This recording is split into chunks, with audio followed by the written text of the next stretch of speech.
sorry kuna mbuya Jaricha ni murora wenu ne basukuru wenu ne bana benu ni muri ese ye Jaricha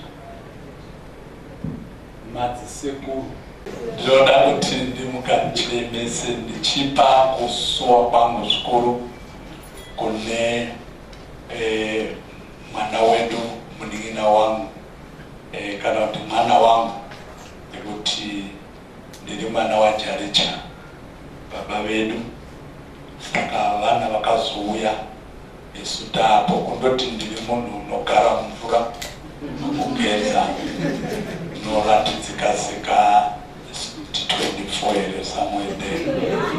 Asi ndambotya zvangu ndatya vana baba munini ava ndakakura navo vaningina wangu vanoziva kuti mukoma wachengetwa ndimwari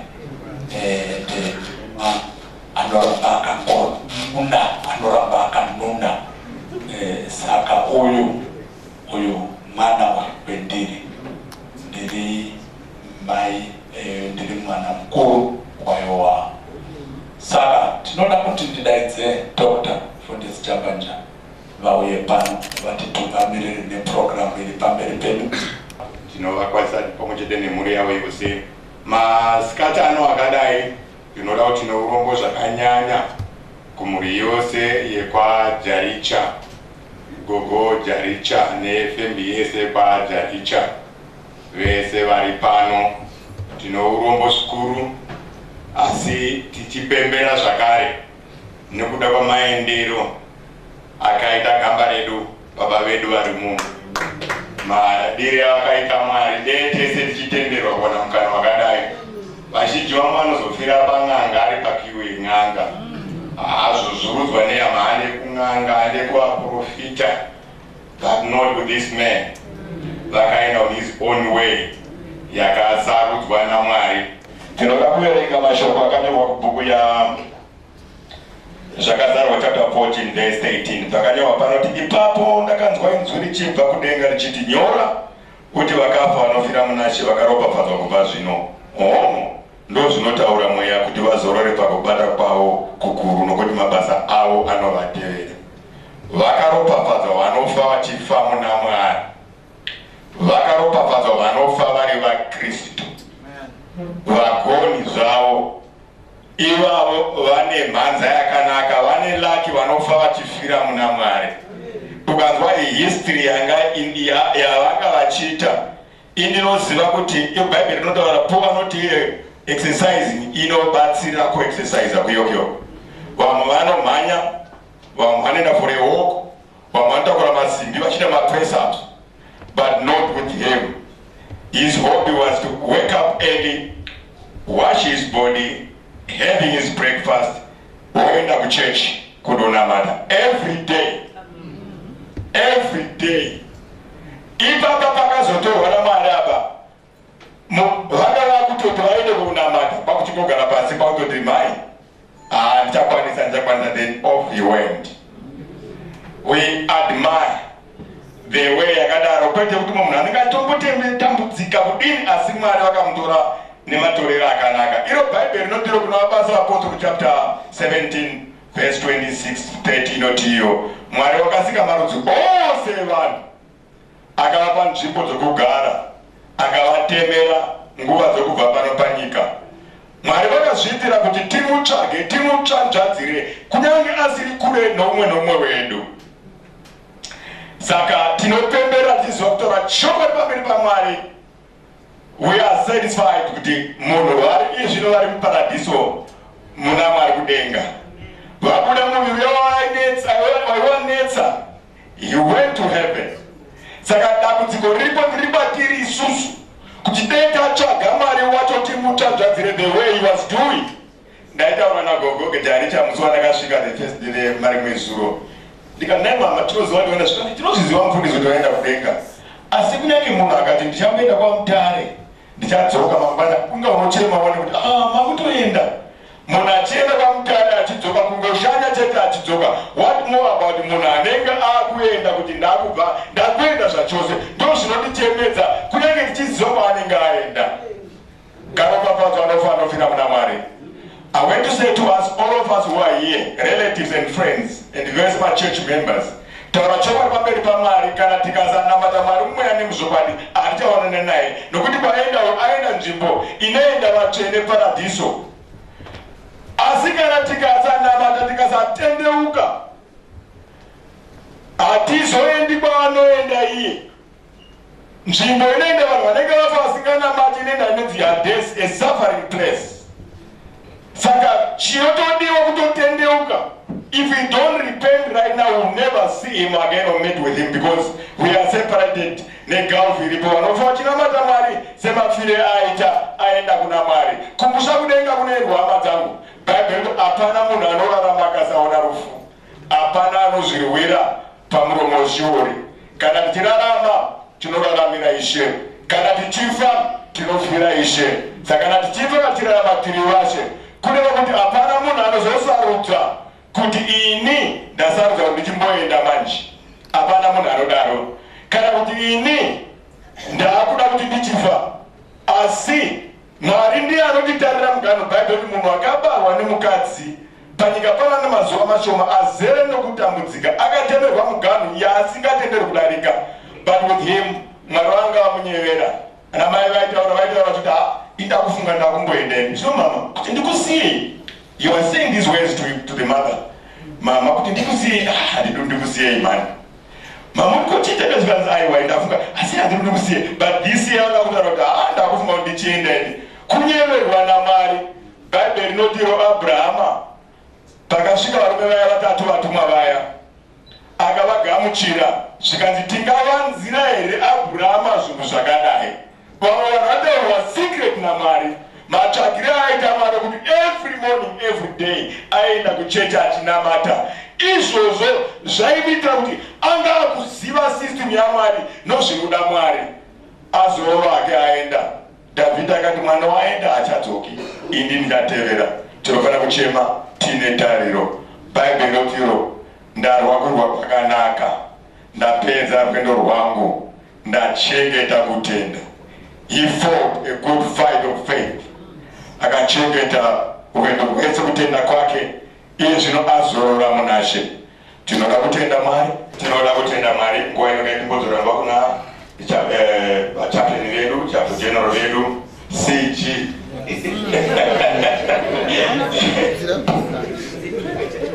Ngatipe maoko kuna Dr. Kambanja Muranga washe. Ngatipaye nguva ndashamiswa uye ndatendeuka. Ruterezwa uyu mwana wangu uyu achitaura mai kuti ndakuenda. Mai ndini wanga uchizvitwa achitaura. Aimbotaura. Mai itwa sei?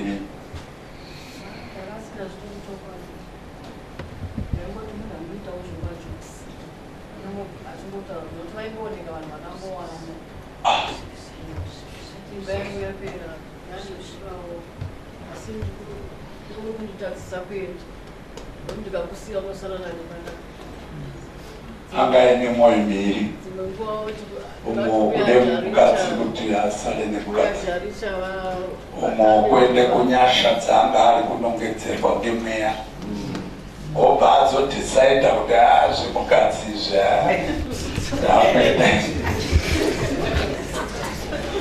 obva aenda. Ndokufa kwakanaka. Rutero zvakanaka. Vamwe mukati medu hapana ari kuda kufa. Ukandokurukura chito ndakuda zvekuti mashaini here. Taura nyaya dzekufa mashaini here. Tine vanhu vanotaura zvinhu zvisina musoro. Zvine musoro nekuti ndokwatichaenda. Ndanga ndakuchiti kunaka kufa kunonaka kana wakanaka. Kwakaipa kana wakadini.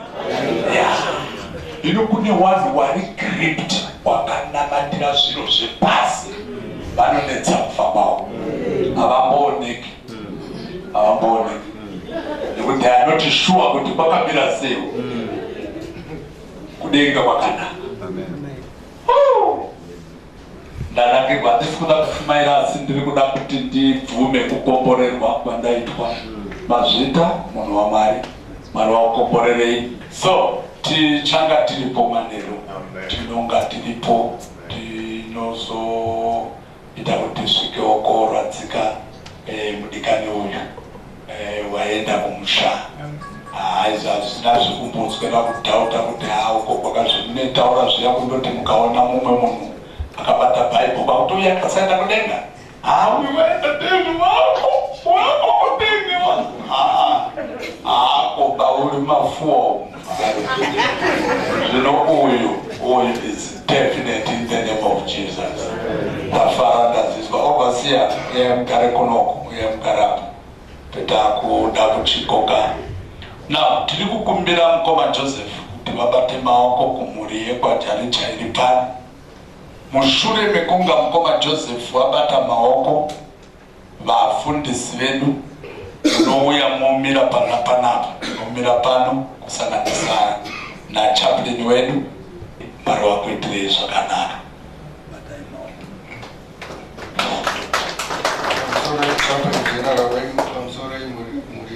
Jaricha, ini ndinoitwa Joseph Pampira, ndakamirira nyara dzefuneral service dzinoti tine urombo nekurasikirwa kushaita nemudikani wedu. Tanga tiri tose kusvika tapedza basa rose.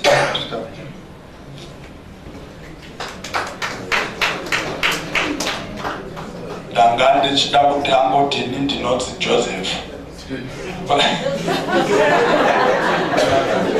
Kuti vanhu vanga chizoita kuti vakusidza paukama wawaya.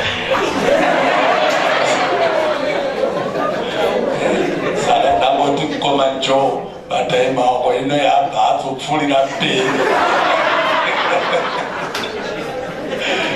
Anyway, tinoda kutenda zvikuru. Mwari wakuchengetei. Muti uyu tinoenda kodyara pamba pawo. Tonai muti uyu tinodyara pamba pawo kurangarira mudikani wedu. Tinodyara muti upenyu. Muranda waMwari ari kuti kunyange ndaenda upenyu ngahuende mberi, musamira kuita zviro, pfuurirai mberi. Ipfuurirai tone shumba. Vafundisi vei mumire kuno, ivi ndokumuramba muri kuno, mugara yenyu ipapo.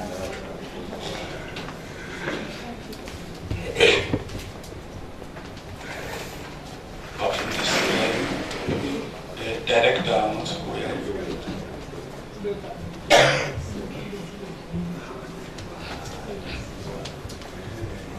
Ino sangana kudenga nero para Jesu nogu tena kuna baba tija sanganiswa isutino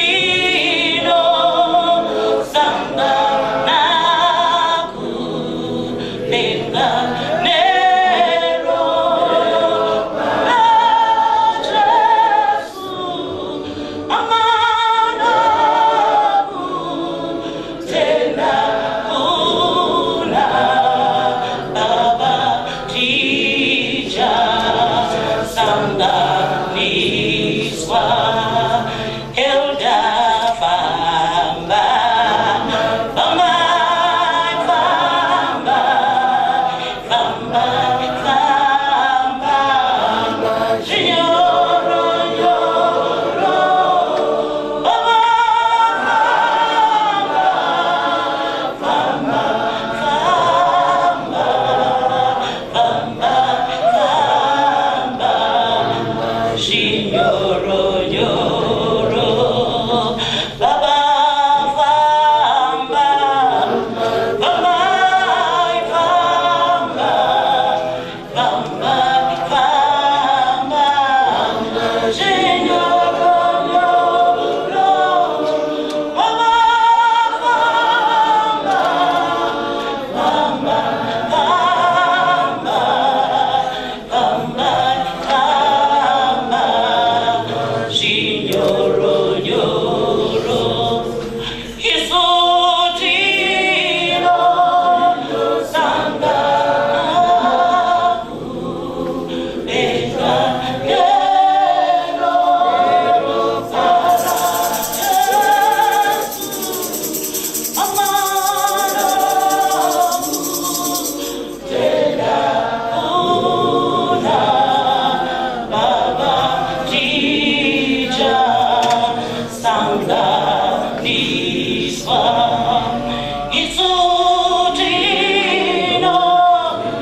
Zita wangu tunozike Jaricha, ndini kutwera sa Jaricha vatisiya vamedu tiri vatatu ndiyo kupedzisira vashona wechipiri haana kukwanisa kuuya asi ndauya nemukomo wangu nhasi ndikufara chaizvo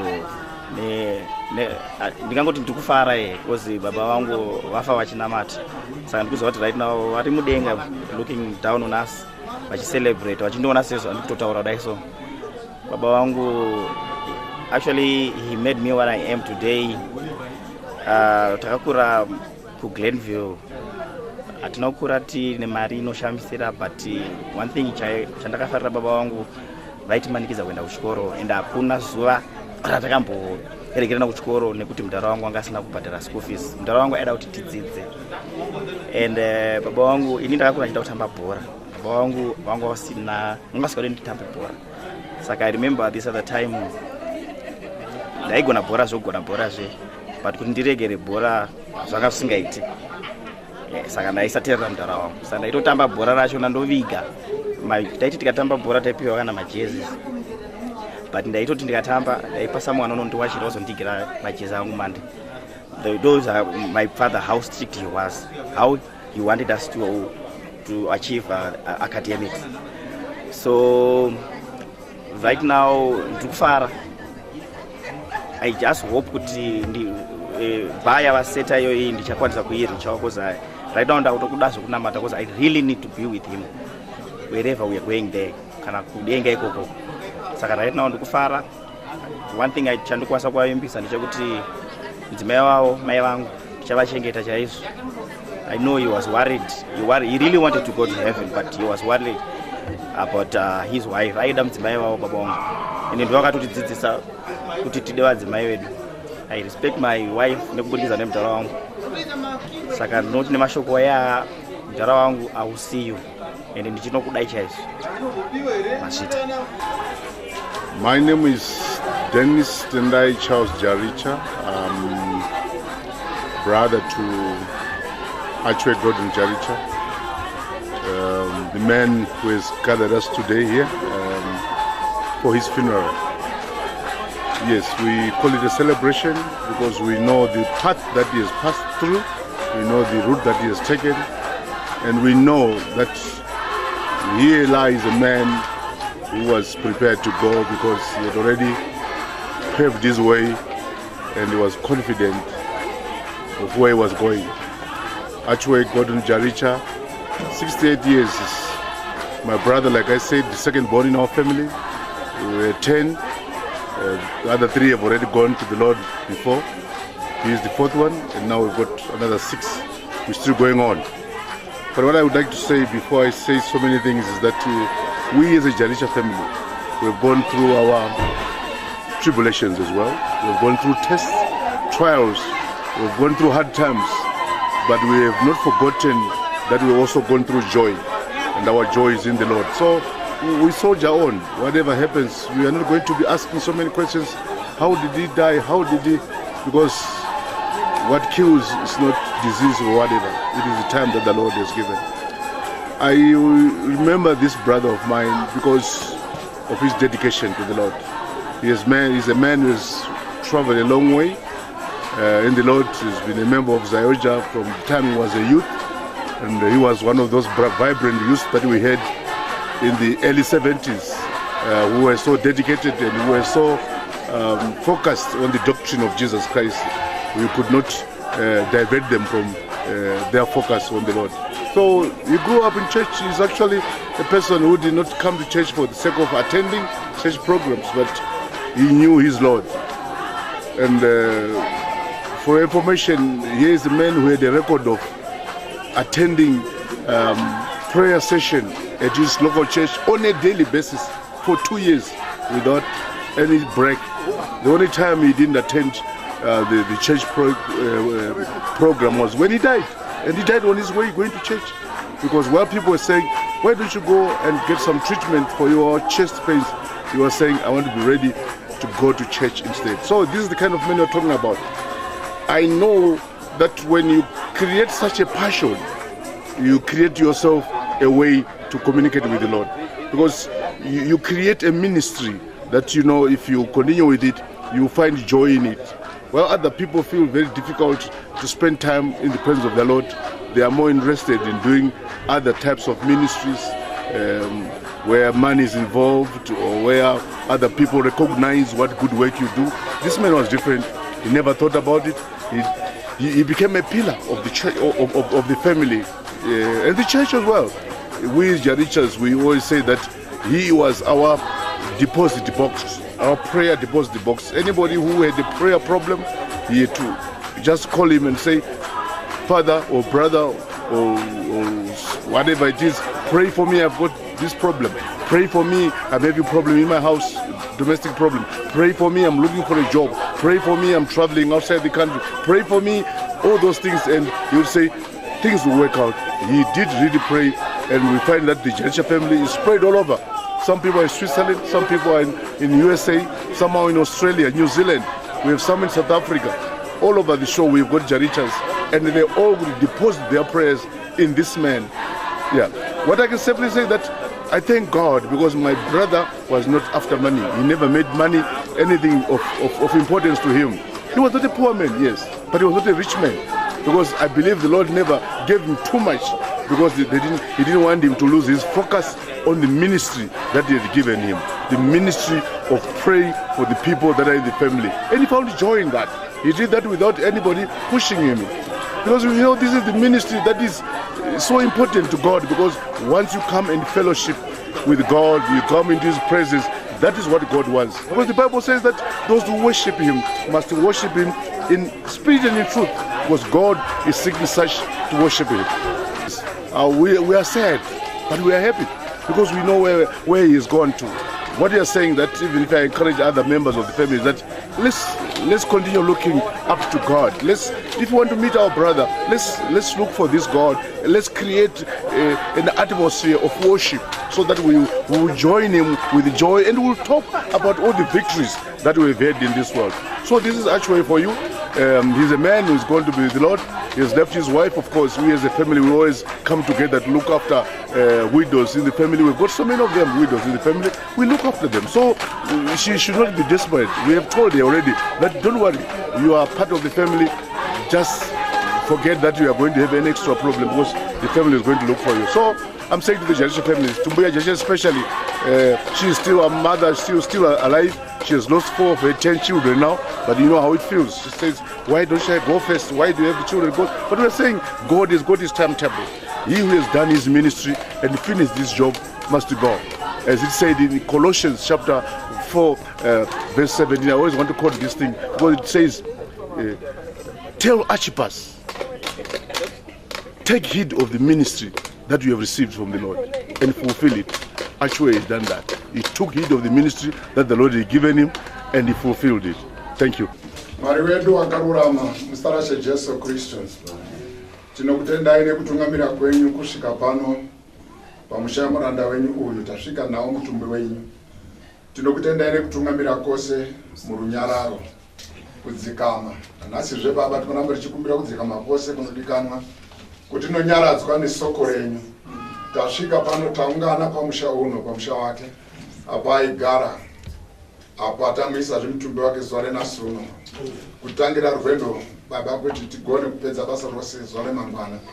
Nyasha dzenyu dzive nesu baba mauro enhasi ano pakuimba kwose nekunyaradzana. Soko renyu rinotisimbisa sezvo tinoziva kuti rwendo rwekufamba saka takakudai saka mwanakomana akakudai. Shauna Humphrey Jaricha. Sarango rakapwa na baba wangu unonzi Humphrey. Saka ndini firstborn, ndakazalwa 11th of March 1976. Nhasi ndauya to celebrate upenyu wa baba wangu. Mtarango was a God-fearing person, and I know he's in a safe place. That's why you find me in a sort of like jovial mood.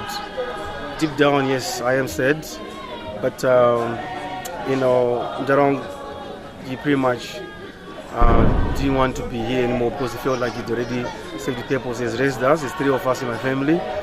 Mutitungamirire baba nekuti nyadza kukuru tichiziva kuti tose tiri parwendo. Hapana usina kufitwa nako kufa. Hapana usina kufitwa nekuuya kwamuri unotenda kwamuri. Tichinyaradzai mbiri nekukudzwa kwamuri muzita raJesu Kristu. Amen. Alright. Tinotenda Mwari zvikuru nepatasvika.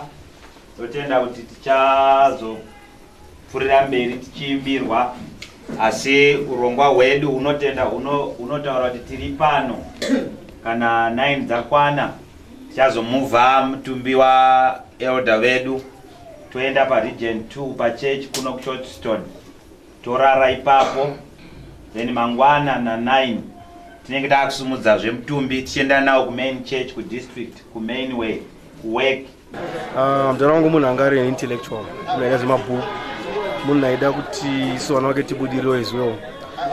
Sisi zvemabhuku isusu zvaita zvivharawo zvedu, but with Mdara's influence and encouragement we had no choice but to actually go that way.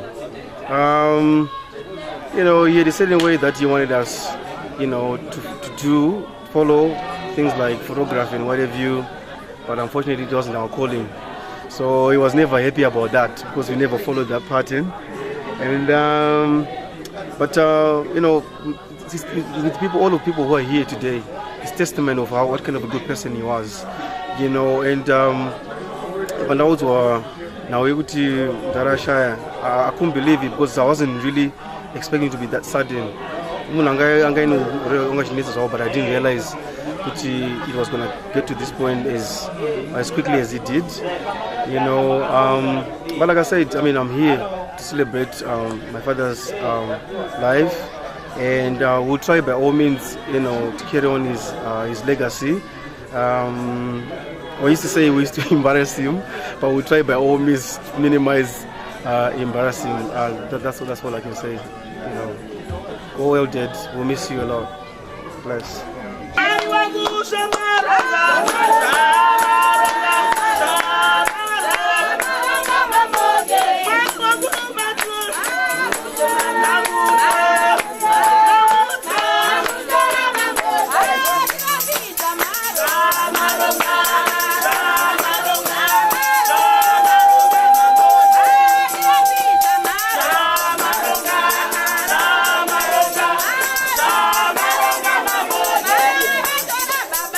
Baba,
chari ndirekazvarwa kwaJaricha ndiri mwana wambuya Rodha asi Dennis wakasotisiya kuzara inini ndihanzvadzi yaArchway vakasiyana nemakore 40 wakazvarwa 49 saka I think among the people vari muno other than pastor ndine the longest history nazvo ndakararama nawo kubva ndichiriwo mudiki tichagara kwaIfiridzi tichienda kuchikoro vachienda kuwangira inini ndichiendawo ndiri mumaIfiridzi imomo kwamutasa ivo vachidii but ihanzvadzi yangu yandaida fana yandinotoda nanhasi ndisi kuti nhasi handisi kutombochema handichemi hanzvadzi yangu because changa chiri chipo in our family. It was a blessing in so many ways. It was different. He was different from all the others. He was quiet, he was gentle. Either peace, he didn't like conflict. Saka, those were qualities that were to be treasured. Especially in time of value during the difficult times when we were going through difficulties. He was a calming influence. Vaitinyaradza vachingoti vadonamata mutete musatye zvinoita zvakanaka. Saka history yangu navo kuyekwa kwangu chaizvo zvadati takakura maIfiridzi ndokwa takatanga kuenda kuchikoro. Baba vedu vaigara maIfiridzi mai vachishanda kufodya ivo baba vachishanda vaivaka. Saka taisiwa tiri pamba tichizoenda kuchikoro tega. Ivo bhudhi tosirwa mari kuti tengesa mai vasiya vabika sadza rosiwa raita munya mangwana kuseti tocheka nemapanga vanze nemotenga sawa. Kuti vaiuya vonzi hande tinoenda kumafirimu kuCJ Hall toenda kufirimu but ashaya kusadza chodya nei kana kuti tatenga ice cream kuti vanga vanga nemusikadzi kasingabviri and vaingoningirikina vaingoshushira vamwe vana paringa Denison aimutevera aingonzi kasangana aingonzi kwapu mbama muri kundirovereko kwapu mbama kuti vamundosha vanga vakaita vachakura. But takazoenda kumusha manje kuma 1960s vakaita mapolitical disturbances 1960s zvikoro zvavharwa muHarare. Baba vangu vaida chikoro zvekuti zvikanzi vana vangu vanotoenda kuchikoro. Saka takakamurwa family inini ivo baba hamava nacomrade tikaendeswa kunogara nambuya kwaMutare mai vababa. Mai vakatotsvagirwa stand kuedza uko vakaenda nevamwe vana uko. Saka takazogara taakuna mbuya manje tichirima kumunda tichididi kusvika vapedza primary ndikazopedzawo primary tikagara zvakanaka fani but he was a brother that I looked up to. Ndo vaitotitungira mira kana takuenda kumaholiday kubva kumusha tichienda kuwedza. Umwe musi takazoenda ningiri tarongedzerwa pizi nesadza musutukezi mukadbox ndioenda kuwedza. Kadbox riya ndobva rabvaruka isu tiri mutreni kuti vakaramba vachifamba kuti afanirwa vasingatizivi kuti vanga vachika kuti magirlfriends ava anozoona sati zvidiki zvedina comrade tikasara tikahorora pisi dzedu zvikadzika kozva chitori chikafuta ndaifanira kutosvika tichibva kwaMutare tichienda kuwedza. Saka aiwa ndakaita nguva yakareba nawo tichifara zvedu chaizvo. Vakazobvawo vakazoenda kuboarding kwavasina kumbonogara nenyaya yemusikanzwa kuti vanga vafanira musikadzwa isika vakadzingwa vari muform 2 vachakopedza form 2 kunzi pass and go mazori kwainzi kunonzi pass and go kuti haudzoke kuti wanyanya wanetsa. Vakadzingwa chikoro vateera mukoma vangadzingwa futi ari form 2 nedoro. Saka baba vangu vakabva vati vana vakomana havazi vana vekuchengeta. Saka zvakandipa advantage because ndakabva ndaita favorite kunzi vasikana ndivo vanhu vasikana ndivo vana kwavo. Baba vangu vaida vasikana, he loved the girls. Vakomana vainzi vakomana good for nothing vaimwa vaidhakwa isusu tanga tingori vanhu taingotyawo takangotya takatwasa asi vakazonoitawo zvavakaita but ndakazovateera manje ndakusecondary school vangazenge vakusenza ugweru vakusenza ugweru ndikatombonogara navo vasati varoora pavakatosangana nemusikana wavo ndanditori tete anga ari mupadhuze chipemberera tikazonorora murora tikazonoya naye musha tikatoperekedza mutato wavo mufungo kuti vangu ivava but ndigudhivo vandaingoziva kuti ndinogona kuzendamira navo mufungo. Vanga vari munhu anga aindisimbisa mukutambudzika kwangu nekufara kwangu vachingotaura izvozvo zvaunotaura izvozvo kuti sisi ndauda kuenda tiri munoenda uko kugudhi hamuna kwamunobhoenda imini tiri pano tikanzi aiwa asi zvikazoti asi saka nhasi inini ndiri kuda kuratidza kuti ndiri kutofara. I'm not crying, I'm celebrating my brother, I'm celebrating the gift that he was, I'm celebrating the joyful times he had, I'm celebrating the fact that my brother was ready to go. Vanga were prepared for a long time. They was talking about moving on. Saka nhasi harisi zuva rekuti tingambochema kana tiri kutocelebrata the passage from one life to another. saka bhuti vangu ndinoziva kuti amuri ikokoko muri kutotasa pasi and you are laughing and you are smiling at